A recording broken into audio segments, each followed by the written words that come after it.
Dans cette leçon, je voudrais aborder la question de l'enfer.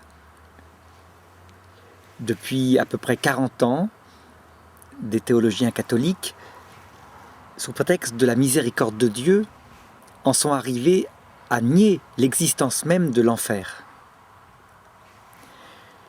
Pourtant, l'Écriture sainte est très nette.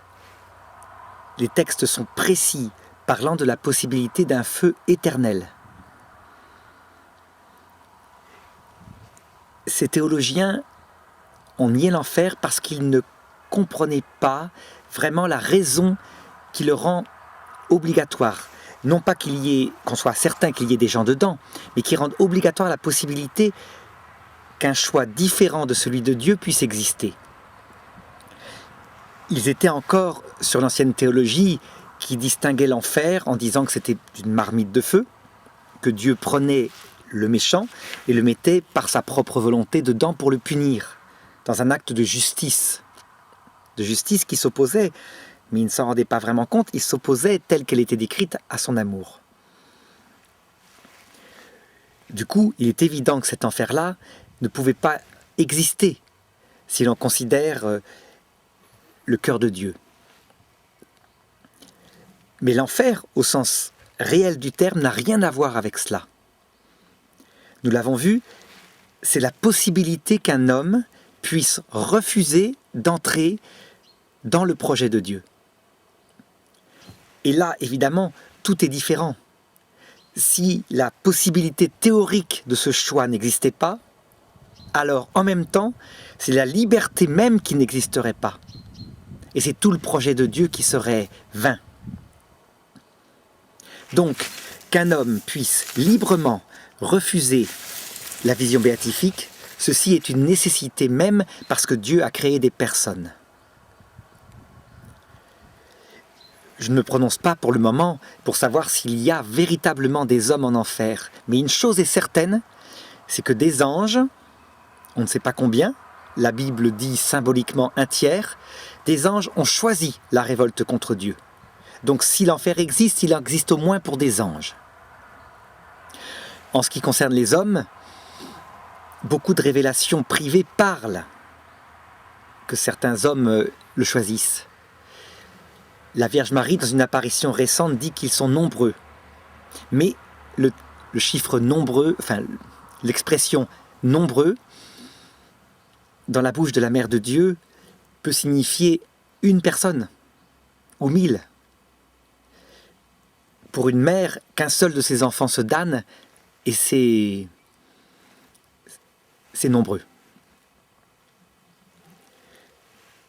Je voudrais maintenant, dans une première partie sur l'enfer, expliquer quel est ce péché particulier qu'on appelle blasphème contre l'Esprit Saint et qui seul peut conduire en enfer, d'après l'Écriture sainte en Saint Matthieu. Donc je rappelle le texte. Jésus disait « Tout péché, tout blasphème, tant que vous en ferez contre le Fils de l'homme, sera pardonné en ce monde ou dans l'autre. Mais le blasphème contre l'Esprit Saint ne sera jamais pardonné, ni en ce monde, ni dans l'autre. » C'est à saint Thomas d'Aquin, qui est celui qui a relevé chez les pères de l'Église les plus grands trésors, que l'on doit la liste tout à fait actuelle et très précise des 6 péchés contre l'Esprit Saint qui existent. On la trouve dans sa somme théologique, dans la deuxième partie de la deuxième partie. Ce qu'il y a de commun à tous les péchés contre l'Esprit Saint, c'est leur caractère parfaitement libre. Le catéchisme de l'Église catholique, quand il définit le péché mortel, définit en fait le péché contre l'Esprit Saint. Parce que le péché mortel a plusieurs sens en théologie. Et dans la théologie des pères, tout péché mortel n'était pas péché contre l'Esprit Saint. Pour l'Église, le péché mortel, c'est-à-dire celui dont la signification signifie damnation éternelle, a 3 conditions. Il doit être parfaitement lucide, il doit être parfaitement maîtrisé, et ceci dans une matière grave. Donc si on résume, un homme doit être parfaitement libre et dans une matière grave concernant le salut, opter pour quelque chose qui s'oppose au salut. C'est la caractéristique de tous les péchés contre l'Esprit Saint, sans exception. À la différence du péché contre le Père, qui est un péché de faiblesse, parce que en théologie, on attribue au Père la puissance. Les péchés de faiblesse sont des péchés mortels parfois.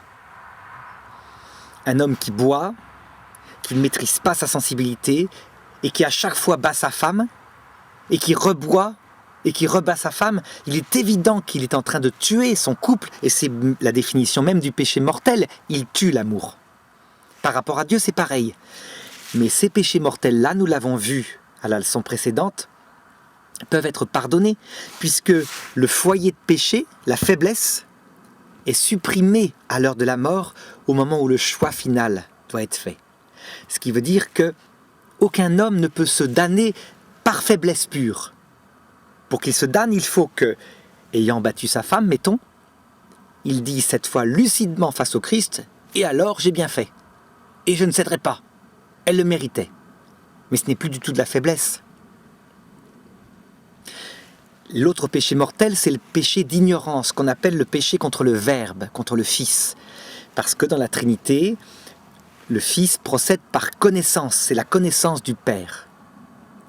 Donc le péché d'ignorance caractéristique, péché mortel d'ignorance, c'est par exemple l'avortement tel qu'il est pratiqué souvent actuellement, pour des femmes qui sincèrement croient que l'enfant n'existe pas. Leur relation à leur enfant est morte, il est évident, puisqu'elles ne croient même pas qu'il existe, mais elles sont souvent non coupables parce que réellement, sincèrement, elles ne croient pas en l'âme.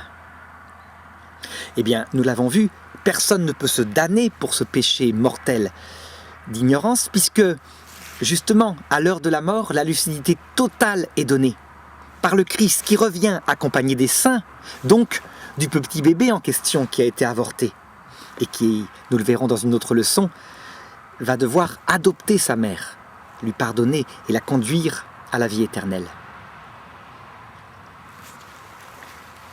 Donc, le seul péché, dit l'Écriture, qui conduit certainement en enfer, c'est bien le blasphème contre l'Esprit Saint.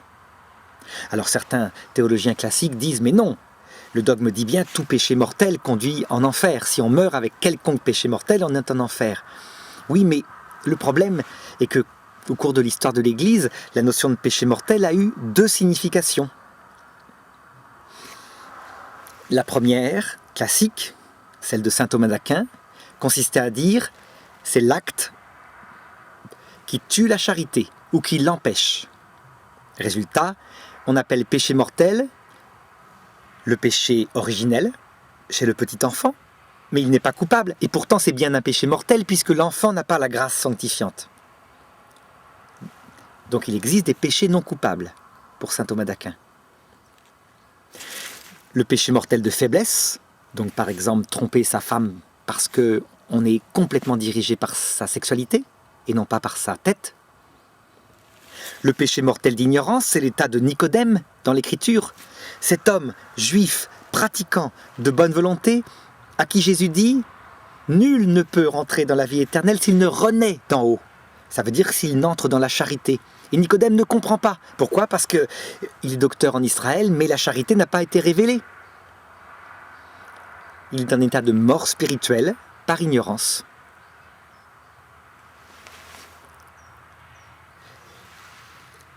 Et le dernier péché mortel, c'était évidemment le péché contre l'Esprit Saint, ça, il n'y a pas de problème.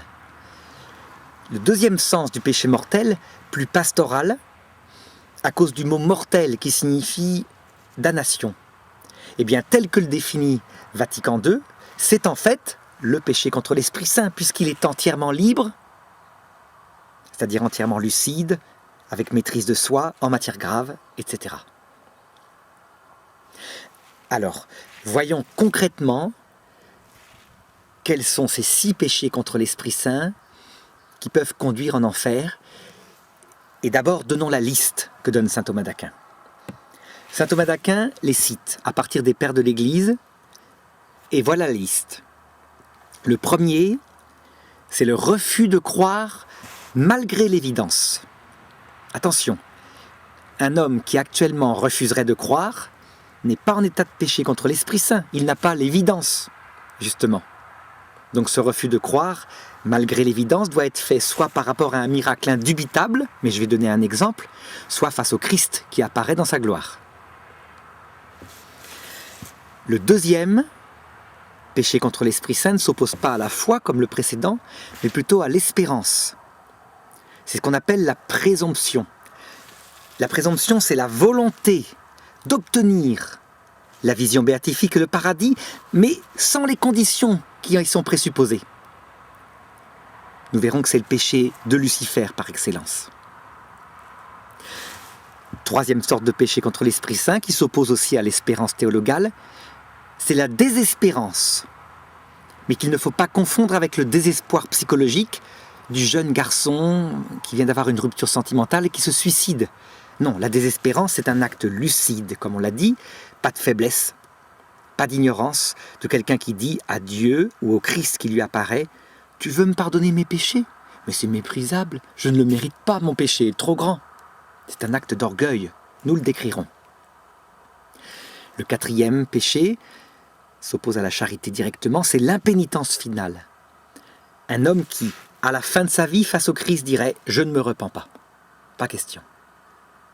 Et le dernier, qui est dans la lignée, s'appelle l'obstination. C'est un orgueil aussi qui s'oppose à la charité et à la conversion. Alors, pour mieux les voir, le mieux est de donner quelques petites histoires concrètes qui les illustrent. Parce que la théologie, finalement, est beaucoup plus limpide quand elle est concrète ou quand elle est abstraite. Donc, commençons par le refus de croire malgré l'évidence. Eh bien, il y a un exemple dans l'Écriture, et c'est sans doute le seul, où Jésus parle d'un blasphème contre l'Esprit Saint à propos de quelques hommes. Et ces hommes-là, comme par hasard, sont des théologiens de haute volée, à savoir les prêtres du temple juif. Voilà ce qui s'est passé. Jésus, on lui annonce que Lazare, son ami, est mourant. Il dit à ses disciples, « Lazare, je vais aller le réveiller. » Et il attend patiemment. Lazare, en fait, meurt. Il dit quelques jours plus tard à ses disciples, « Allons réveiller Lazare. » Il arrive à Béthanie, l'enterrement est en train d'être célébré. Lazare sent déjà, c'est en plein été. La Bible, l'Écriture, c'est l'Évangile selon saint Jean, est explicite sur ça.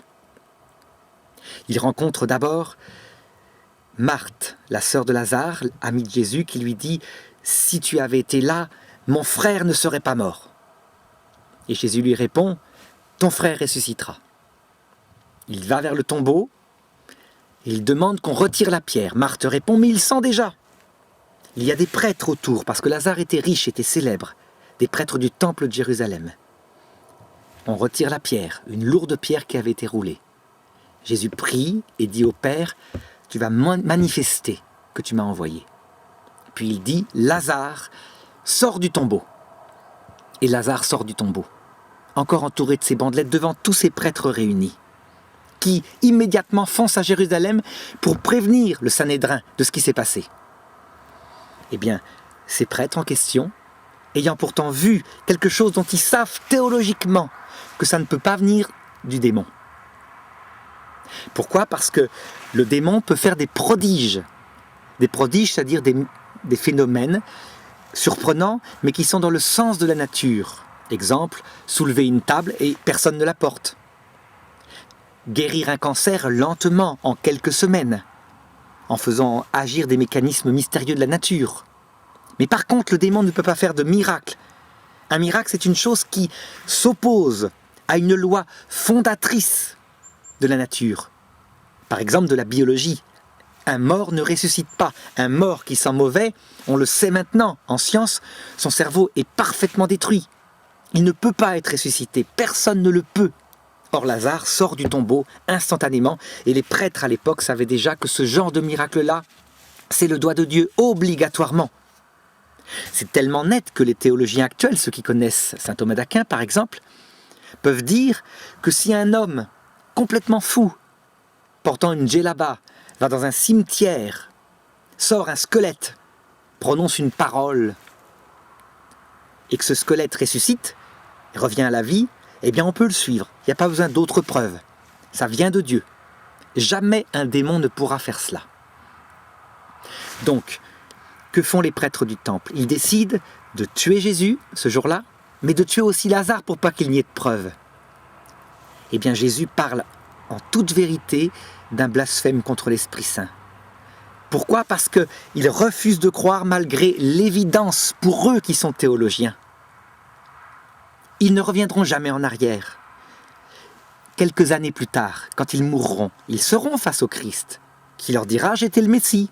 Ben, ils répondront « On le sait bien que tu étais le Messie, mais il n'est pas question que nous perdions notre pouvoir de grand prêtre. Et tu nous insultais. Alors nous t'avons tué. Et c'est comme ça. » Le péché contre l'Esprit Saint, ce premier péché, est vraiment impardonnable parce qu'il n'y a pas de raison que ces hommes demandent pardon, ils savent. Le refus de croire malgré l'évidence peut se produire pour beaucoup d'hommes qui ne sont pas théologiens à l'heure de la mort quand ils deviennent théologiens et qu'ils sont face au Christ. Les musulmans seront sauvés. Les musulmans développent une religion, comme dit Vatican II, qui peut, s'ils ne sont pas islamistes, qui peut disposer leur cœur au salut, puisqu'ils attendent la vie éternelle, ils savent qu'il faut une droiture de cœur. Lorsque le Christ leur révélera qu'il est Dieu fait homme et qu'il n'est pas un simple prophète, ceux qui sont de bonne volonté et qui sont la majorité devant l'évidence diront « Mais quelle bonne surprise! Tu étais donc Dieu, ça veut dire qu'on n'est pas seulement serviteur, on peut être appelé à être ami, et ils deviendront simplement disciples du Christ. Mais s'il advient qu'un homme suffisamment orgueilleux, attaché à sa propre pensée finalement, dit « Tu es Dieu, c'est manifeste, mais je refuse de le croire. Je reste fidèle à ma tradition, alors il peut se damner pour l'éternité. » Mais c'est la seule façon de se damner pour l'éternité. Il faut l'évidence. Voilà le premier péché contre l'Esprit Saint. Le deuxième blasphème contre l'Esprit Saint, cité par saint Thomas d'Aquin, s'appelle l'envie des grâces fraternelles. Et je crois que j'ai oublié de le citer tout à l'heure dans la liste. Mais ça fait rien. L'envie des grâces fraternelles, je vais donc le décrire par un autre exemple, mais un exemple hypothétique. Parce que je vais prendre une personne très concrète qui, à mon avis, l'illustre bien, mais sans savoir du tout quel est son destin. Il s'agit d'Adolf Hitler. Donc reprenons ce que nous voyons extérieurement de sa vie. Il décide de faire tuer des millions de juifs. Il décide que la race germanique est la race supérieure. Et en le faisant, il provoque des millions de morts. Lentement, il voit son pouvoir disparaître. On peut dire que Dieu met le paquet pour qu'il puisse changer, puisqu'il est atteint par des angoisses. Et les Russes approchent, et les Américains, en 2 ans et demi. Ce qui lui laisse le temps, si lui devait faire un acte bon. Voyant que la guerre était perdue, cet acte bon aurait été de se suicider dès 1943. Ça paraît bizarre, mais c'est vrai. Or, il ne se suicide pas.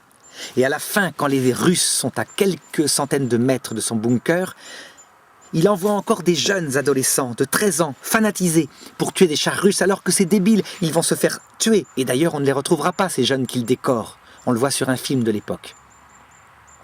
Il n'y a aucune trace de repentir. Il dit même « L'Allemagne a été indigne de moi, il ne doit survivre aucun Allemand. » Et enfin, il se suicide. Il se suicide non pas dans un acte de repentir, mais juste pour éviter le sort qu'a subi Mussolini la veille et qui a été pendu par des partisans fanatiques à un crochet de boucher. Il fait brûler son corps. On ne repère dans sa mort aucun acte de repentir, mais simplement du remords. Le remords, c'est le regret d'avoir raté son œuvre. Ne pas confondre avec le repentir qui est le regret d'avoir fait du mal à ceux qu'on aurait dû aimer. Sa femme le suit dans la mort. Quand Hitler se tire sa balle dans la tête, il se retrouve vivant. Il est projeté en dehors de son corps comme tout homme. Et Dieu va tout tenter pour le sauver. Certains disent, mais Hitler, quand même, Hitler est simplement envoyé en enfer directement, c'est pas possible autrement. Il ne faut pas aller si vite. Le Christ est vraiment mort pour Hitler. Aussi, après un temps, dans le deuxième purgatoire que je décrirai un peu plus tard, probablement dans ce temps de limbe, entre ce monde et l'autre, il est certain que le Christ lui est apparu dans sa gloire, accompagné de tous ceux qui pouvaient l'influencer pour qu'il se convertisse. Mais il lui est apparu avec sa mère sans doute, avec son père, Aloïs, s'ils sont au paradis, et qui vraiment lui disait « mais le pardon est possible pour toi ». Seulement, attention, ce n'est pas que de l'amour, le jugement qui arrive, c'est aussi la vérité. Donc sont apparus les millions de Juifs qu'il a tués, les millions d'autres hommes, des Russes, des Polonais, de toutes les nations, dont il était responsable directement du massacre, des enfants par millions, qui tous, s'ils étaient au paradis, ne lui avaient pas encore pardonné. Le pardon ne se donne pas comme ça, mais étaient prêts à lui pardonner. Et il l'a vu dans un regard qui englobait tout en en une seule vision panoramique. Les Juifs qui sont au paradis, ceux qui se sont convertis après leur gazage à Auschwitz, sont amour comme le Christ. Ils ont adhéré à l'Évangile. Et Hitler, ils sont prêts à lui pardonner au moindre acte de repentir venant de sa part. Seulement, comme tout homme, Hitler doit être confronté à l'autre choix, Lucifer. Et Lucifer, il a un boulevard en Hitler. Il lui suffit de lui dire, de lui rappeler sa vie, sa gloire, et de lui dire « mais tu ne vas pas maintenant te prosterner devant ces misérables gens du paradis avec leur humilité gnangnan. Tu as été le Führer, tu peux le rester. Regarde, l'univers entier t'attend, la victoire. Tu resteras digne, tu resteras debout. Après avoir fait tout ça, ne va pas demander pardon, reste digne. » Si Hitler s'est damné, ce qui n'est pas sûr, on n'en sait rien, la chose qui a dû le plus le tenter, c'est l'envie des grâces fraternelles. C'est-à-dire le fait de voir que s'il se convertissait, ces millions de Juifs qu'il avait méprisés toute sa vie seraient éternellement plus grands que lui parce qu'ils sont plus petits que lui, plus humbles. Hitler, son option, ce n'est pas ça. C'est être grand parce qu'il est intelligent, parce qu'il est brillant. Donc on peut dire que tout son être tendait vers l'enfer. Et si il a vraiment opté pour ce péché contre l'Esprit Saint, si l'envie a été plus forte, alors, dans cette hypothèse-là, Hitler s'est damné pour l'éternité. Et jamais il ne reviendra en arrière. Si dans 10 000 ans, un enfant juif vient le voir là où il s'est réfugié pour ne rencontrer personne, et lui dit « mais maintenant, après 1000 ans quand même, tu as compris, ça ne sert à rien, c'est du vent, tu es vide, et le moindre pardon, on le te reprendra », eh bien Hitler dira « mais va-t'en, que viens-tu me provoquer ici? Jamais, je suis le Führer, je resterai le chef, je reste dans ma dignité. » C'est cela le péché contre l'Esprit Saint. Encore une fois, Marthe Robin demandait, au cas où, qu'on prie pour Adolf Hitler. Le troisième blasphème contre l'Esprit Saint s'appelle la présomption. Et là, le plus simple, c'est de rappeler l'histoire de Lucifer que j'avais racontée dans la première partie. Parce que c'est typiquement le péché de présomption qui a conduit Lucifer à choisir la damnation éternelle. Un ange suprêmement intelligent, brillant. Notre intelligence à nous est comparable à une goutte d'eau, la sienne à la mer, et celle de Dieu à l'univers infini. Cet ange se voit proposer la vision béatifique, un bien dont il sait immédiatement qu'il comble tous ses désirs intellectuels, ses désirs de puissance volontaire. Mais Dieu lui présente une condition, à savoir devenir tout petit et pousser cette petitesse jusqu'à servir des êtres humains, et en particulier des femmes, qui deviendront parfois plus grandes que lui, puisqu'elles sont plus petites, plus disposées à cela, pour beaucoup d'entre elles. La révolte de Lucifer, c'est typiquement la présomption. Il ne méprise pas la vision béatifique, il la veut, il sait parfaitement que c'est un bien. Mais il n'est pas question pour lui d'accepter les conditions. Alors il circonvolue, il dit « c'est à cause de l'honneur de Dieu ». Ce n'est pas du tout pour avoir la première place, c'est parce que Dieu est grand et qu'il doit rester grand au-dessus de tout. Mais en réalité, il prétend, par son propre raisonnement, obtenir la vision béatifique parce qu'il la mérite, parce qu'il est le plus intelligent, parce qu'il a un esprit et que Dieu est esprit. Présomption. Espérance vaine, dira saint Thomas, parce que s'appuyant sur sa propre force et non sur le don gratuit de Dieu. Lucifer l'a commis, et ce péché contre l'Esprit Saint étant parfaitement lucide, il est pour l'éternité, il ne revient jamais en arrière.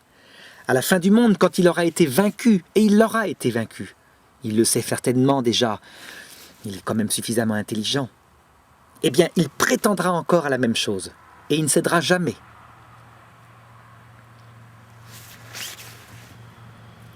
Le quatrième blasphème contre l'Esprit Saint est un peu plus compliqué à comprendre, parce qu'on le confond souvent avec le désespoir psychologique qui n'a rien à voir avec lui, qui est un péché mortel de faiblesse.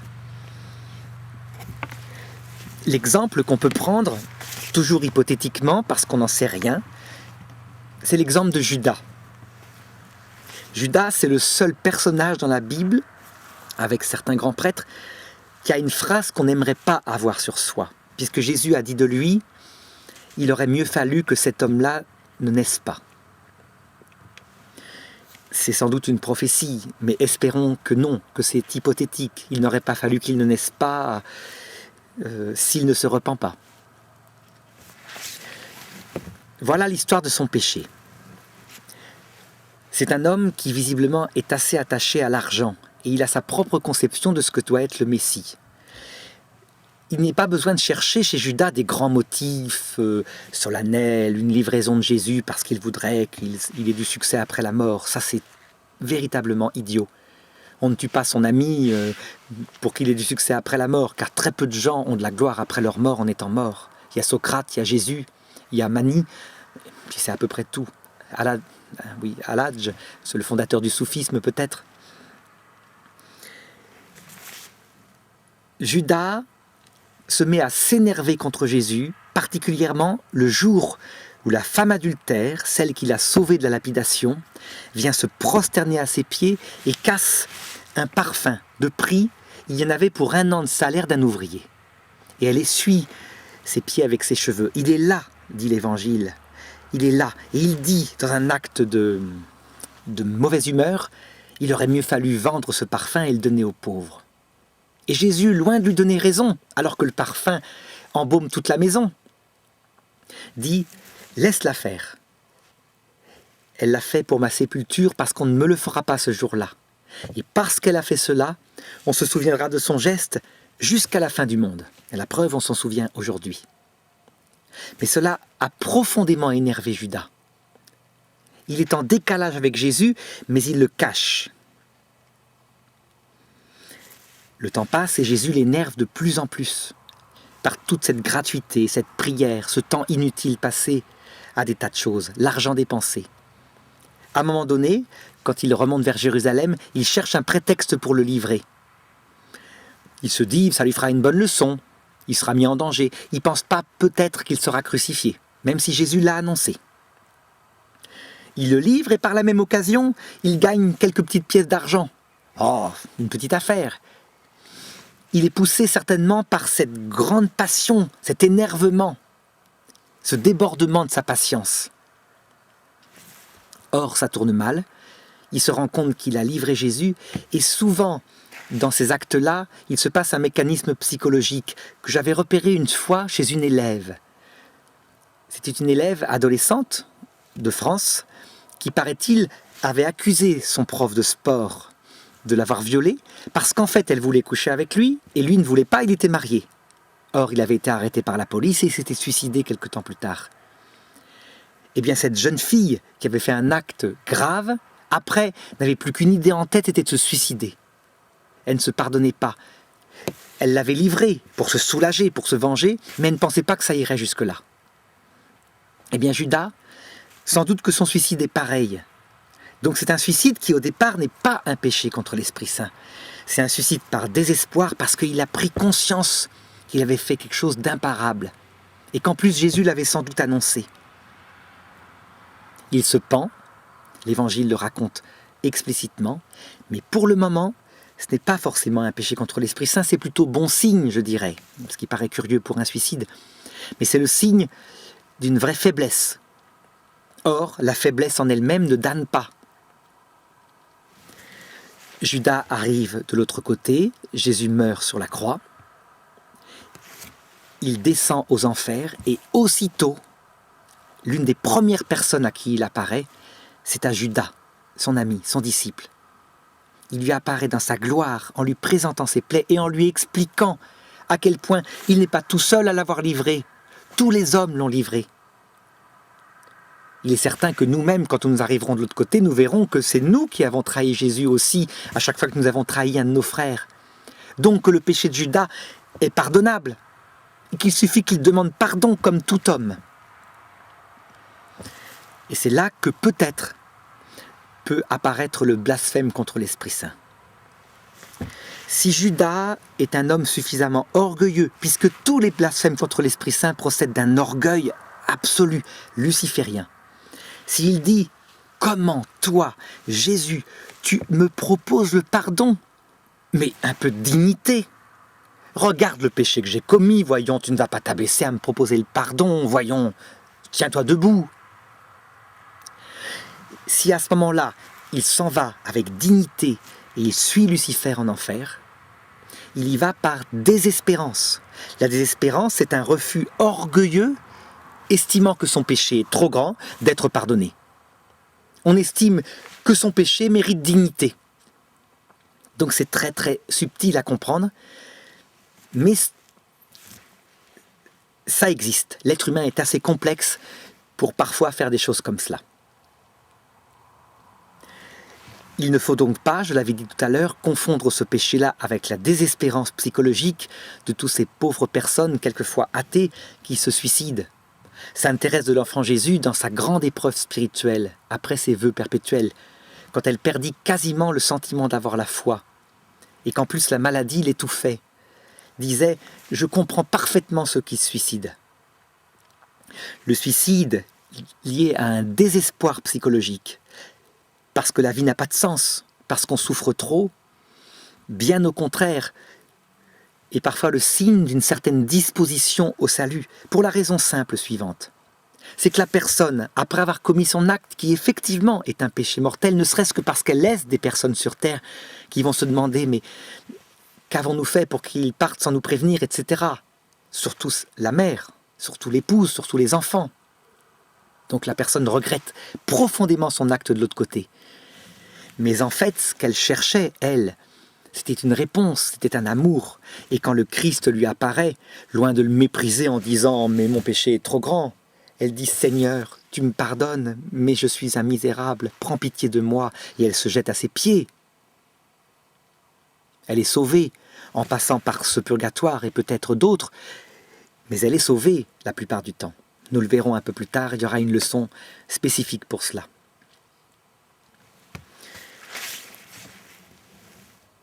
Le cinquième blasphème contre l'Esprit Saint, c'est donc l'impénitence finale.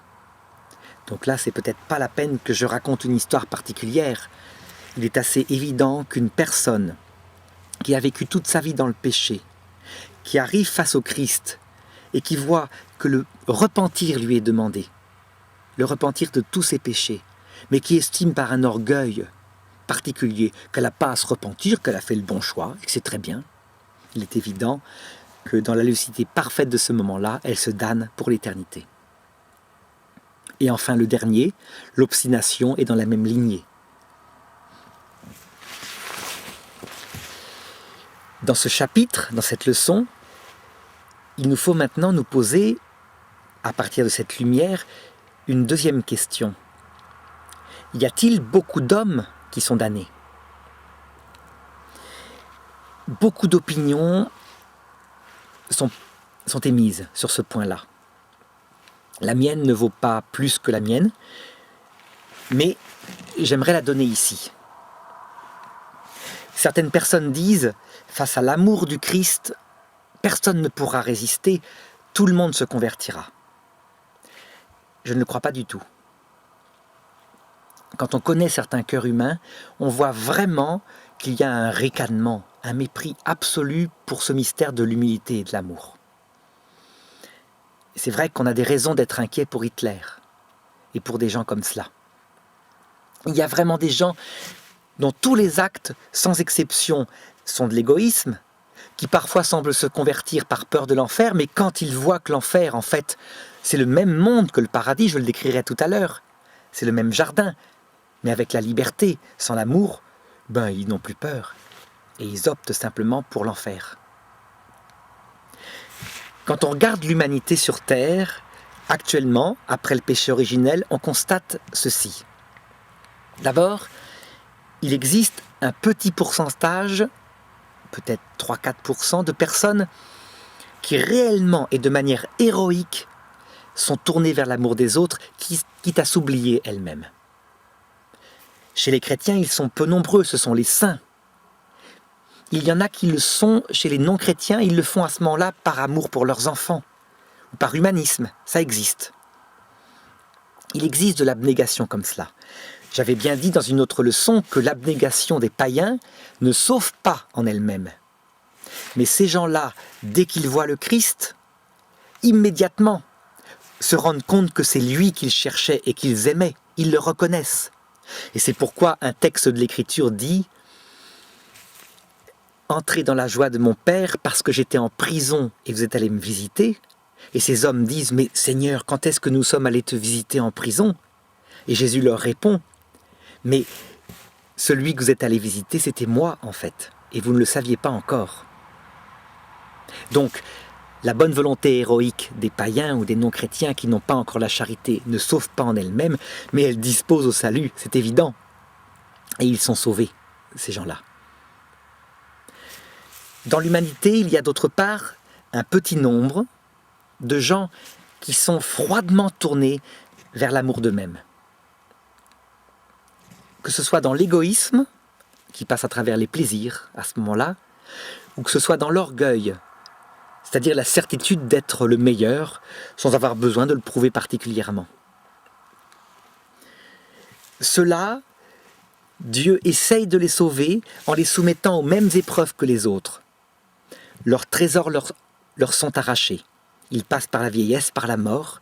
Quelquefois, ils ont un temps d'errance dans le passage de la mort, et alors il leur apparaît dans la gloire. Certains d'entre eux, cela me paraît assez évident, quand ils voient ce que c'est que le salut, quand ils distinguent ce que c'est que l'enfer, n'ont que mépris pour le salut. Mais la grande majorité des hommes, quand on les observe, et on peut se mettre dedans, je crois, sont un mélange des deux. Ça veut dire que leur intention consciente, c'est d'être assez généreux, et leurs actes concrets, c'est plein d'égoïsme. On pourrait prendre l'exemple d'un homme qui épouse une femme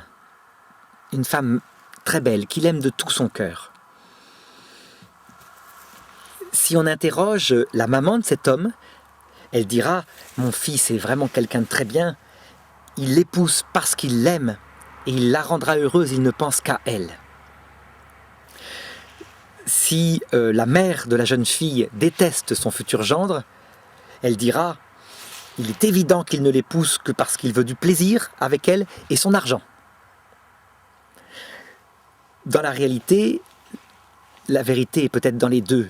Il est certain qu'on épouse une jeune fille pour elle-même, et il est certain qu'on l'épouse aussi si elle est belle, parce que ça fait plaisir. Si elle est riche, pourquoi pas? C'est intéressant. Eh bien, on agit comme ça. Notre cœur est mélangé de bien et de mal, de bon gré et d'ivraie. Seulement, quand on regarde les gens, qu'on les met face à une scène émouvante où l'amour est donné, un amour héroïque, la plupart des gens sont touchés par cet amour. Ils ont beau vivre même dans l'égoïsme, ils sont touchés par l'amour quand il se révèle dans certains films. Je pense donc que la majorité de ces gens-là, quand à l'heure de leur mort, ils seront confrontés à l'apparition du Christ, à la merveille de son amour et de son cœur, loin de le rejeter, se tourneront vers lui et ils seront sauvés. Seulement, ils passeront par une autre purification qui suit le jugement dernier. Ce sont les 3 purgatoires mystiques de Sainte Catherine de Gênes. C'est ce que dit saint Paul dans un texte quand il dit « Quant aux hommes qui auront construit leur maison avec de l'or, mais aussi avec de la paille et du foin, ils seront sauvés, mais comme à travers un feu. » Donc mon avis personnel, c'est que quand même la majorité des hommes choisiront le Christ, mais que l'enfer sera choisi par certains. Une minorité sans doute, je l'espère du moins. D'autres opinions ont été soutenues. Certains disent, face à Lucifer et à sa beauté, face à la dignité de ce que c'est que le paradis et sa liberté, beaucoup d'hommes le choisiront. Ils n'ont pas tort, en ce sens que si on était livré à Lucifer sans l'aide du Christ, la plupart d'entre nous, mais nous nous enthousiasmerions pour ce monde-là, un monde de liberté sans contrainte. Seulement, le Christ a d'autres armes. D'abord, notre vie terrestre et ce manque d'amour que nous avons expérimenté, cette angoisse de ne pas connaître le vrai Dieu. Et surtout, son arme principale, c'est son apparition, accompagnée des saints et des anges, qui correspond tellement à notre cœur qu'il faudrait être fou pour ne pas se rendre compte qu'il comble notre être. Toute angoisse disparaît par rapport au vrai Dieu, celui de l'humilité et de l'amour. Pas par rapport au faux Dieu, celui de la liberté, qui vivra sa vie solitaire et qui nous laissera vivre solitaire dans la vanité d'un orgueil, riche mais sans signification.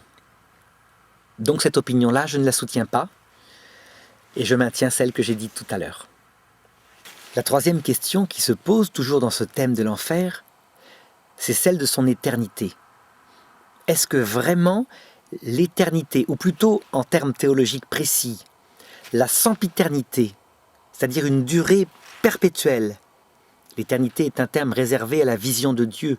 C'est un instant subsistant où on voit la totalité du mystère. Une durée donc dans le temps après la résurrection des corps, puisque le corps implique le temps.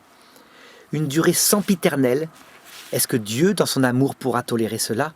Ou est-ce que d'une manière ou d'une autre, il ne va pas supprimer l'enfer? L'une des manières qu'avaient imaginé certains théologiens, c'est que Dieu pardonne aux damnés. Mais ça, nous avons vu. Dieu pardonne aux damnés, s'il veut. Enfin, Dieu propose son pardon aux damnés. Il ne pardonne pas, puisque le damné n'a rien à faire du pardon, et que le pardon est la rencontre de deux. L'éternité de l'enfer ne vient pas de Dieu. Elle vient du choix du damné qui perpétuellement, à chaque instant, renouvelle son option en disant « je ne céderai pas ». Pas question de repentir. D'autres ont donc imaginé que Dieu réduirait au néant les damnés. Mais cette chose-là n'est pas sage du tout. Imaginons un époux qui a proposé le mariage d'amour à une fiancée. Elle n'en a pas voulu. Elle a été nette. Elle a méprisé les propositions, les trésors qui étaient offerts. Alors le fiancé, un amoureux, irait anéantir la fiancée avec une mitrailleuse lourde pour ne pas qu'elle souffre parce qu'elle ne l'a pas. Dieu n'agit pas comme ça. Il respecte profondément le damné.